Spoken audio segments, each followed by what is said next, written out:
Perkenalkan, saya Nusayo Adikusuma dari kelompok 4. Perkenalkan, nama saya Ardian Wahyu Hidayat dari kelompok 4. Saya Mirza Fandika dari kelompok 4.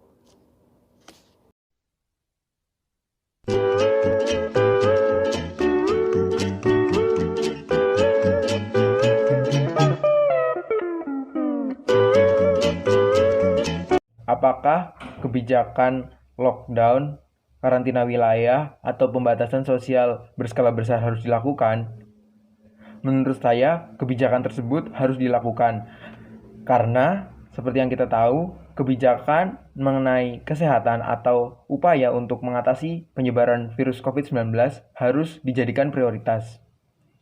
Kebijakan lockdown bertujuan agar mata rantai penyebaran virus tersebut dapat diputus.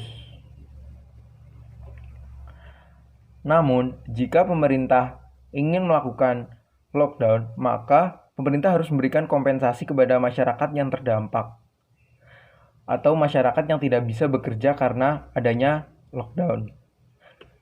Kebijakan tersebut bertujuan agar masyarakat bisa memenuhi kebutuhannya walaupun tidak bekerja, atau agar seolah-olah masyarakat digaji untuk tetap berada di rumah. Jika pemerintah tidak memberikan kompensasi, maka mau tidak mau masyarakat tetap akan keluar rumah karena harus memenuhi kebutuhannya. Masyarakat sendiri harus mentaati kebijakan tersebut, karena jika masyarakat tetap beraktivitas seperti biasa, maka lockdown tidak akan ada gunanya dan penyebaran virus tersebut tetap akan terus bertambah. Oleh karena itu, pemerintah, jika kebijakan tersebut akan diterapkan, maka pemerintah harus memberikan kompensasi dan masyarakat harus mentaati seluruh peraturan yang dibuat. Dan jika hal ini akan diterapkan, maka perlu perencanaan yang matang agar saat pelaksanaan tidak ada masalah-masalah yang dapat mengganggu. Apakah Indonesia harus melakukan lockdown? Ya, tentu saja iya dari saya sendiri. Kenapa? Yang pertama, mungkin dari sisi ekonomi sendiri, memang dengan adanya lockdown Indonesia sendiri akan mengalami sebuah krisis ekonomi, terutama dampaknya akan dirasakan untuk mereka-mereka yang berada di golongan menengah ke bawah. Mereka akan kehilangan pendapatan mereka, terutama mereka yang bekerja di sektor harian, misalnya buruh maupun pedagang. Tapi dari situ saya melihat dari sisi kesehatan juga bahwasanya dengan adanya lockdown, eh, angka positif COVID di Indonesia sendiri akan berkurang secara drastis. Hasilnya apa? Mereka yang berada di garda terdepan akan merasa lebih rileks menangani pasien mereka karena pasien-pasien mereka setiap harinya akan berkurang sehingga mereka lebih fokus dan mungkin angka kematian meningkatnya angka kematian di Indonesia sendiri akan dapat ditangani. Terus selain itu saya suka dengan perkataan dari Presiden Ghana sendiri yaitu bahwasanya ekonomi yang mati masih bisa dihidupkan kembali, tapi orang yang mati tidak bisa dihidupkan kembali.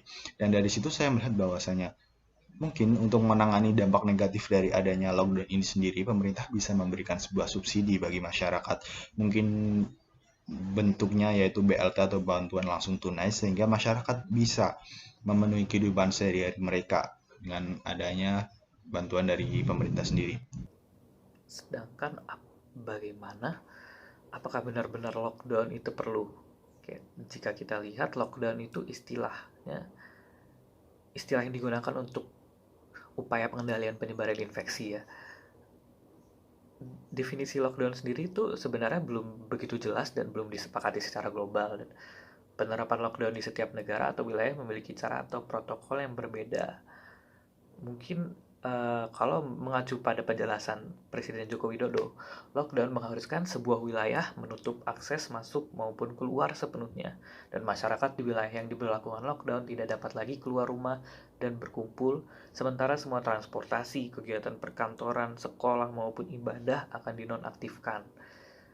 Nah, jika kalau kita mengacu pada penjelasan Presiden Joko Widodo, sebenarnya menurut saya lockdown sendiri itu benar-benar tidak terlalu darurat ya untuk langsung dilakukan, karena jika kita akan mempertimbangkan kegiatan perkantoran, sekolah, dan semuanya transportasi dinonaktifkan, kita tidak bisa buru-buru dalam memutuskan. Mungkin benar-benar harus dipertimbangkan lagi ya, karena walaupun ya mungkin ada istilah ekonomi yang mati bisa dibangkitkan, namun nyawa yang mati tidak bisa dikembalikan. Namun bagaimana jika ekonomi yang mati akan menyebabkan nyawa-nyawa lain yang mati? Itu dia. Jadi kalau seperti apa yang sekarang diterapkan, yaitu karantina wilayah atau PSBB yang sudah jelas ada definisinya dari Dasar Hukum Undang-Undang Nomor 6 Tahun 2018 tentang kekarantinaan kesehatan yang ditekan oleh Presiden Jokowi.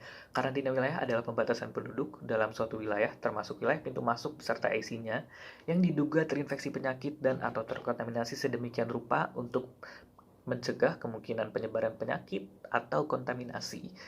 Nah, kalau kita lihat karantina wilayah itu kondisinya adalah masyarakat tidak boleh keluar masuk wilayah, dan orang yang menderita penyakit kesehatan kedaruratan masyarakat akan diisolasi, dan wilayah yang dikarantina diberi garis karantina dan dijaga terus-menerus oleh pejabat karantina kesehatan dan Polri yang berada di luar wilayah karantina. Jadi untuk sekarang sebenarnya kebijakan karantina wilayah ini sudah cukup karena sudah jelas, definisi sudah jelas, dan pengaplikasiannya tinggal tergantung dari kita sendiri, bagaimana kita akan benar-benar patuh dan tidak boleh keluar masuk wilayah. Dan untuk hal ini kita bisa memenuhi hal-hal yang benar-benar krusial untuk diri kita di dalam wilayah itu saja. Jadi tidak perlu keluar pergi kemanapun, sehingga ya kita masih bisa memenuhi kebutuhan kita gitu. Saya tidak perlu untuk benar-benar melockdown sampai menutup semuanya akses keluar masuk sampai menonaktifkan semuanya, karena ya itu benar-benar butuh pertimbangan lebih lanjut, tidak bisa diputuskan secara buru-buru.